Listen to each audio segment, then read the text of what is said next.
అరే ఇట్రారా నువ్వు ఇట్రా ఈ సంగతి చెప్తా ఇట్రా నేను రాను.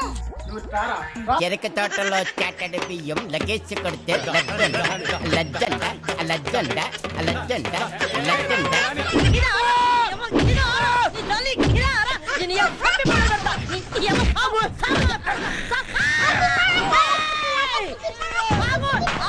అరే మామా వీడిని ఎందుకు కొడతానో మామా? నా ఇజ్జత్ పోతాను నల్లుడు స్కూల్ కాడ మొత్తం మూతులు తిట్టుండట.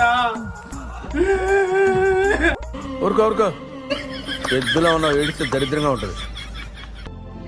అవు మామా, నిన్న నీ కొడుకు ముంగట నువ్వు ఫోన్లో ఏం మాట్లాడుతున్నావు? వర్రా వాడు ఫోన్ చేయమన్నా ఎంత గుర్తొచ్చిందా మామ? పిల్లల ముంగట ఏం మాట్లాడాలి, ఎట్లా మాట్లాడాలి అనేది ఫస్ట్ పెద్దోళ్ళు నేర్చుకోవాలి. పెద్దల నుంచే పిల్లలు నేర్చుకుంటారు. నువ్వు మాట్లాడిన మాటల వల్ల నువ్వు తలదించుకునేటట్టు అయిందా స్కూల్లో?